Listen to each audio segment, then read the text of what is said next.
Riyadhus Shalawat Istimewa itu bukan hanya soal keajaiban, tapi juga bisa menjadi salah satu jalan untuk mengubah diri kita. Assalamualaikum warahmatullahi wabarakatuh.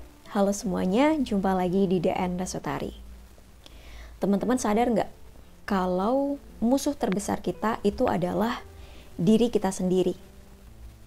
Dan salah satu aspek yang menjadi musuh terbesar kita itu adalah malas atau rasa malas.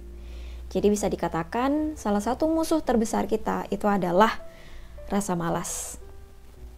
Sehingga seringkali banyak pertanyaan, dan ini selalu ada pertanyaan ini, yaitu tentang, Kak, gimana caranya supaya aku istiqomah, konsisten melaksanakan atau mengamalkan Riyadhus Shalawat Istimewa, apalagi yang mungkin hitungannya dengan jumlah yang banyak, dan itu kan harus rutin, Kak, harus dilaksanakan terus menerus. Bikin scripting juga sama, nulis, sering-sering menulis, bikin scripting atau dirutinkan afirmasi setiap pagi. Nah, itu kan butuh sebuah rutinitas yang harus dilaksanakan setiap hari, dan itu biasanya yang membuat kita tidak konsisten atau tidak istiqomah adalah diri kita sendiri, yaitu rasa malas. Sendiri juga menyadari bahwa salah satu penghambat untuk bisa konsisten atau istiqomah buatku adalah rasa malas yang ada di dalam diriku.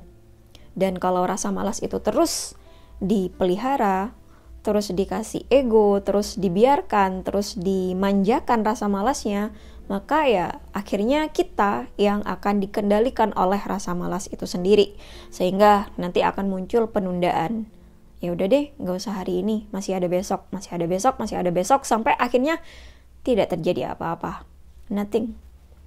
Dan udah nggak terjadi apa-apa, hidup kita begitu-begitu aja. Dan salah satu yang paling resiko terbesar dari rasa malas adalah kita menghardik waktu, teman-teman. Kalau kita malas, itu artinya kita menghardik waktu atau memperlakukan waktu tidak sebagaimana mestinya.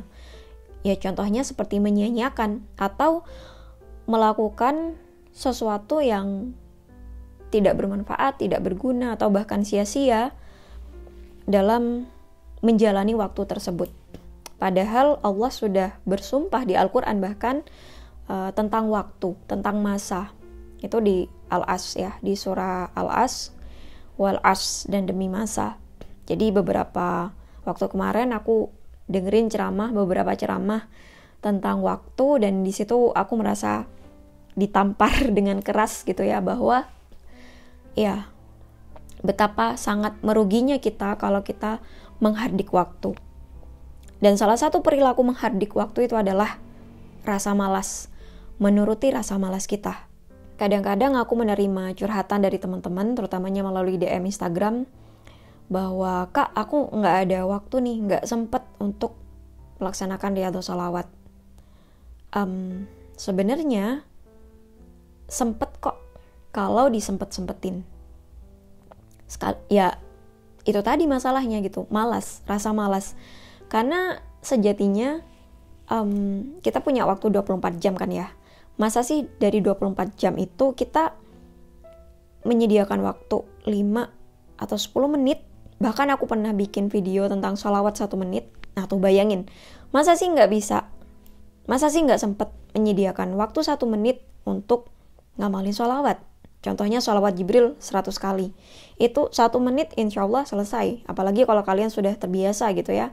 Oke deh, bukan 1 menit, 5 menit. Gitu, 5 menit, masa sih nggak sempet? Sempet kok kalau disempet-sempetin.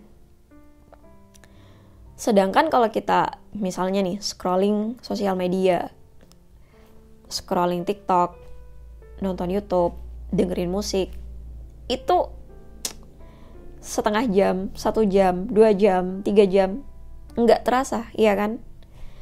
Jadi sebenarnya nggak ada orang yang nggak sempet. Semuanya sempet, asal disempet-sempetin. Semuanya bisa, asalkan dibisa-bisain. Dan salah satunya adalah melawan diri kita sendiri, yaitu melawan rasa malas. Jadi sebenarnya Riyadhus Shalawat Istimewa itu bukan hanya soal keajaiban, tapi juga bisa menjadi salah satu jalan untuk mengubah diri kita sedikit demi sedikit. Terutamanya dalam soal melawan diri kita sendiri, melawan nafsu, melawan ego, melawan malas yang muncul dari diri kita sendiri. Karena kalau kita sudah bisa melawan diri kita sendiri, contohnya melawan malas, itu nanti kalian akan merasakan kemerdekaan yang luar biasa. Jadi misalnya nih, satu hari ini kalian sudah nargetin untuk melakukan sesuatu. Dalam hal ini contohnya mau ngamalin sholawat nih sebanyak 1000 kali. Kalian udah targetin, lalu kalian bisa menyelesaikannya dan itu tercapai. Itu selain keajaiban, rasa lega, rasa merdeka, rasa kalian menang atas diri kita sendiri, atas diri kalian sendiri, itu sudah merupakan keajaiban tersendiri. Karena ada rasa lega, ada rasa bahagia, ada rasa plong. Karena sekali lagi kita berhasil melawan ego diri kita sendiri, teman-teman. Itu yang aku rasain ya, awal-awal. Jadi kalau udah berhasil untuk memulai, kemudian bisa menyelesaikan sesuai dengan target, itu ada rasa kayak alhamdulillah, akhirnya aku bisa, akhirnya selesai apa yang menjadi targetku, akhirnya aku bisa menang melawan diriku sendiri.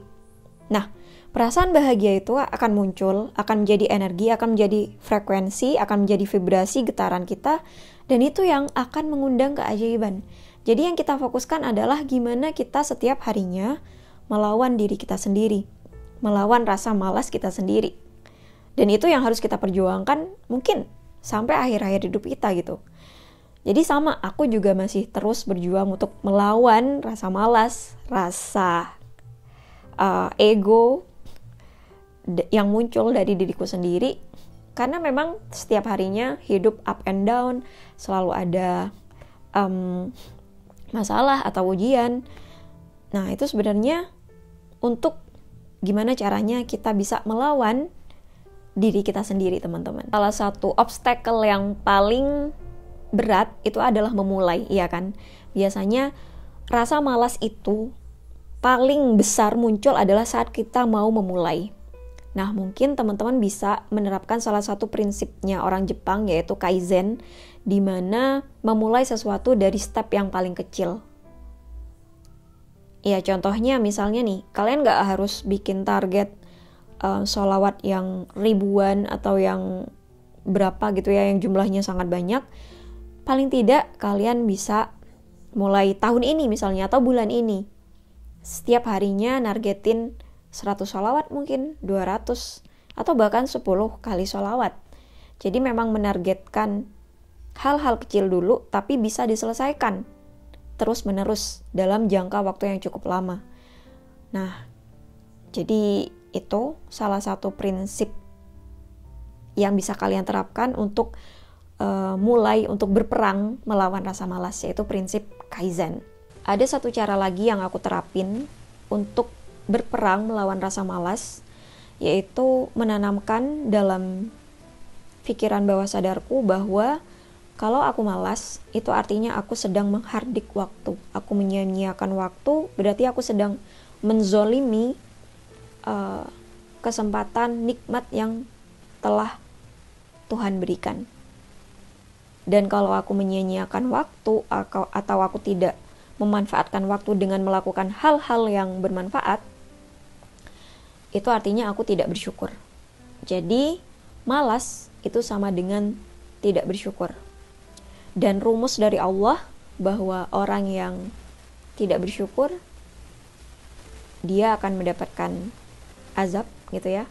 Rumusnya itu kan ya, siapa yang bersyukur akan ditambah nikmatnya, dan kalau kufur ya, lawannya tidak bersyukur, maka akan diberi azab yang pedih. Azab yang pedih itu bisa kita artikan ya dengan kesengsaraan atau dengan hal-hal yang ya negatif gitu ya. Dan itu bisa kita rasakan sejak di dunia. Jadi kembali lagi bahwa kalau kita malas, itu artinya kita tidak bersyukur. Dan kalau tidak bersyukur, kita akan menarik hal-hal yang merugikan diri kita sendiri. You attract what you are. Kamu akan mendatangkan segala sesuatu yang sama dengan dirimu. Nah, dengan menanamkan hal itu ke pikiran bawah sadarku, itu akhirnya cukup efektif untuk membuat aku kayak sadar, oh aku kalau begini terus, aku kalau menuruti rasa malasku, berarti aku sedang menghardik waktu, aku sedang menyia-nyiakan waktu yang Allah berikan. Ayo teman-teman, kita bareng-bareng berusaha untuk melawan rasa malas diri kita sendiri.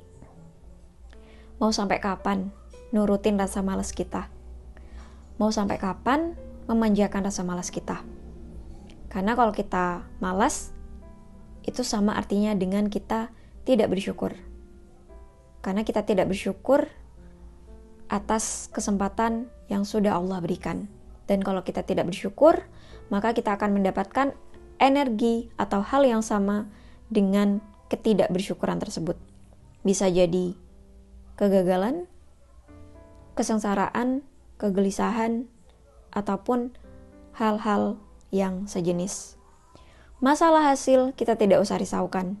Yang penting saat kita bisa melawan rasa malas, itu artinya kita sudah menang untuk bisa melawan ego kita sendiri.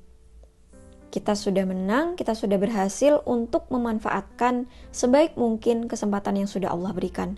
Masalah hasil, masalah bagaimana nanti jadinya atau apa yang akan kita dapatkan, kita cukup asumsikan, kita cukup berprasangka baik bahwa Allah mengirimkan hal yang sama dengan apa yang sudah kita dedikasikan.